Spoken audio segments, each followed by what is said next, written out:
예레미야 38장 14절에서 28절 말씀.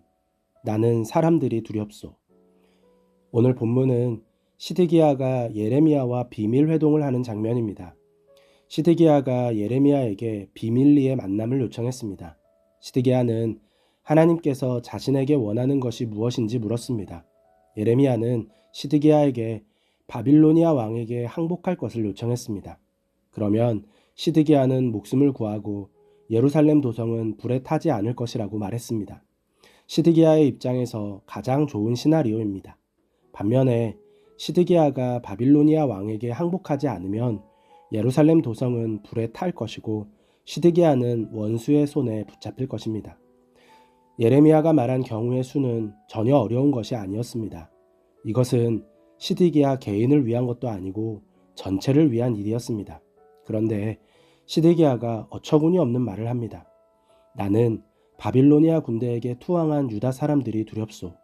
바빌로니아 군대가 나를 그들의 손에 넘겨주면 그들이 나를 학대할지도 모르지 않소.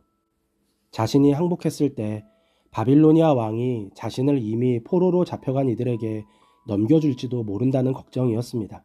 만약 그렇게 된다면 백성들에게 비난을 받고 학대를 당할지도 모른다는 두려움이 있었던 것입니다. 예레미야는 바빌로니아 왕이 시드기야를 백성들의 손에 넘기지 않을 것이라고 약속했습니다. 그리고 시드기야에게 항복할 것을 요청했습니다. 예레미야는 시드기야가 백성을 두려워한다는 것을 알았습니다. 그래서 반대로 항복하지 않아서 왕궁이 불에 타고 남은 여인들이 포로로 끌려갈 때 오히려 시드기야 왕을 비난할 것이라고 말했습니다.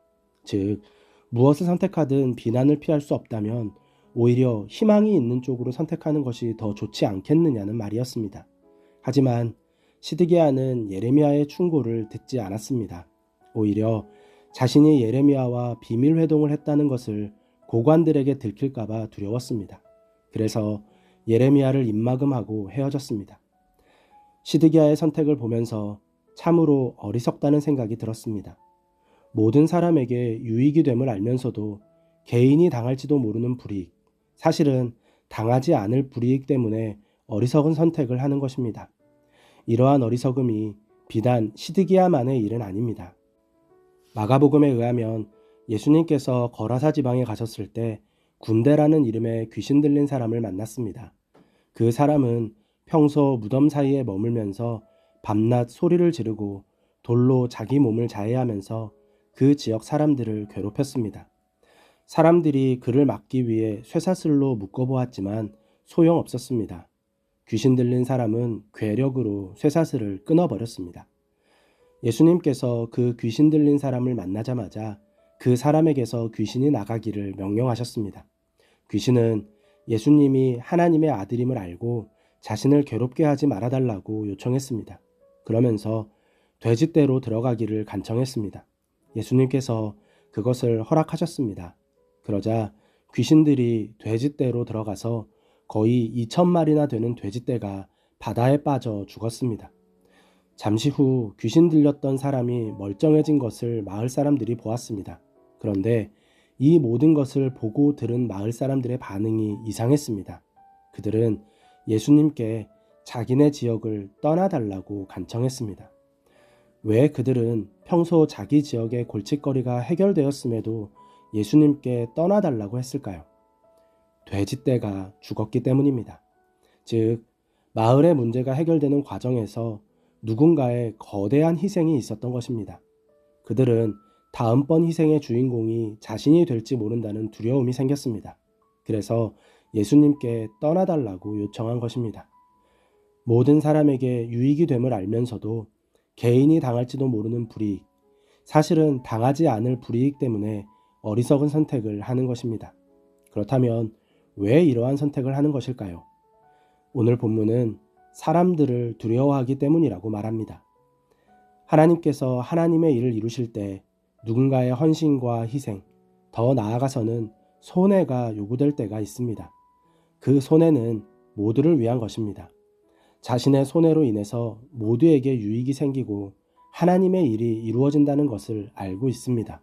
그런데 손해로 인한 사람들의 반응이 두려워서 그 일을 피하고 싶은 마음이 들 때가 있습니다. 손해보는 선택을 했다는 비판과 진심을 왜곡하는 조롱과 비웃음이 두려운 것입니다. 예수님도 이러한 두려움이 있으셨을 것 같습니다. 십자가에서 죽임당하는 일은 분명 모두를 위한 일입니다. 하지만 그 일이 하나님께 저주받는 일이라는 것을 알고 있습니다. 사람들이 조롱하고 비난하고 자신을 배신하고 떠날 것이 예상됩니다. 두려운 일이고 피하고 싶은 일입니다. 그럼에도 예수님께서는 그 십자가를 피하지 않으셨습니다. 왜 그렇습니까? 그 일이 하나님의 의를 이루는 일임을 알기 때문입니다. 예수님께서는 하나님의 의를 이루기 위해 세례요한에게 회개의 세례를 받는 것을 마다하지 않으셨습니다. 죄가 없으신 분께서 스스로 죄인의 자리로 나아가신 것입니다. 예수님께서는 하나님의 의를 이루기 위해 채찍에 맞으시고 십자가에서 죽으셨습니다. 영광 받으셔야 할 분이 저주받는 자리로 나아가신 것입니다. 우리에게도 동일한 두려움이 있습니다. 모두를 위한 일이라는 것도 알고 하나님의 일이라는 것도 알고 있습니다. 그런데 사람들이 두렵습니다. 우리를 평가할 사람들의 날선 비판이 두렵고 우리의 진심을 왜곡하고 조롱하는 사람들의 비웃음이 두렵습니다. 그때 우리가 잊지 않아야 할 것이 있습니다. 지금 그 헌신과 희생, 손해가 하나님의 의를 위한 것입니다. 물론 하나님의 의를 위한 일이라고 해도 두려움이 사라지지는 않습니다. 여전히 고민이 됩니다. 하지만 그 두려움과 고민 가운데 함께 계시는 하나님을 만날 수 있습니다. 그리고 그 하나님으로 인해서 그 길을 끝까지 걸어갈 수 있습니다.